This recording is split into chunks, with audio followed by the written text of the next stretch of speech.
It's Wednesday. We know what that means. It's New Comic Book Day, and we got a fat ass fucking stack this week. So let's jump into this shit. First up from the House of Ideas, we have Marvel's What If X-Men. What if Cassandra Nova killed Charles Xavier? Curious minds want to know. I went with this alternate cover by, I think it's Tim Seeley. I don't know. It's a really cool cover. Again, I'm a big fan of the What If series, much better than the animated series, but always a fun take on What If. Another one shot, or not actually, a limited series. I love Apocalypse at its core. The new version of him is kind of cool, but I really like that maniacal version that we're used to, especially the one that we see in X Men '97. Now we've got a spin off, Tomb of Apocalypse, and it's starring Jubilee. Jubilee kicked major fucking ass in X Men '97 season 2. Probably the highlight of the whole season, if I'm being honest, was her. Any scene she was in was awesome. And in recent years, she's actually had a rise in the comics as well.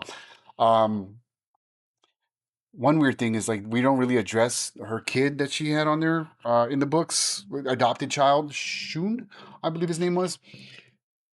He's kind of just gone to the wasteland, but her role in the Uncanny X-Men line, which is still my favorite X-Men line currently, awesome. I love the way she's being written. So good. So that's what we got from Marvel. From DC, we have Absolute Wonder Woman number, what are we on? 23. I went with the cover by Terry and Rachel Dodson, the lovely couple. So dynamic. We've got a new storyline developing here with this new character. I think this is Ares. I don't know. Looking forward to reading that. We also have Absolute Catwoman number 3. This has been a lot of fun. I love the cat burglar side of her. All these other cat women that are in her shadows. Like we got Cassandra Cain from it as well. Like this whole vibe. I went with the variant by Mumado Sar. Big fan of his. Looking forward to reading that. Also picked up the next level one shot for Deadshot numero uno, primarily because it's the homie Jorge Corona's variant cover.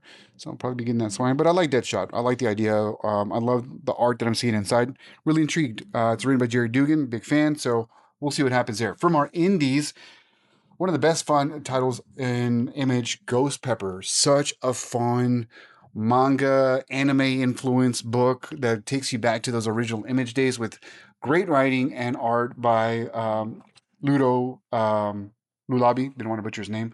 I went with the variant cover here by Ito. Super sweet cover. Fun book. Fun book. We have a new one from Rick Remender and Steve Epting called Hammerfist number 1. Looks really cool. I'm picking like, what's that vibe I'm looking for?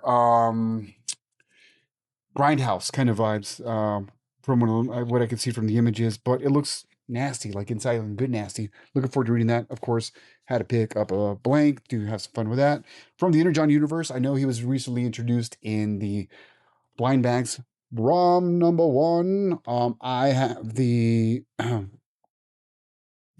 the B cover by Christian Ward. He's now been introduced in the Energon universe. The Energon universe is just continuing to expand, and we just had the Micronauts introduced as well. Bro, it's taking all the 80s properties to a whole new level. I've been a fan of his for a while. I forgot where I initially read him as a kid, but there was a panel with him disintegrating the dire wraiths. There is immortal enemies. It was so graphic and so like interestingly dark and sci-fi, and I just liked his look as well that I was just captivated. Ironically, I didn't really pick up any books, but it has such a really strong hold in my mental bank here. So also picked up a blank for that one. Looking forward to reading that one. Now, I admit that when I read the first issue for Terminal, I wasn't that impressed. It was okay, but my boys over at Hall of Justice highly recommend the second issue, said it really picks up the pace. Again, we've got these secret societies, a secret war going on.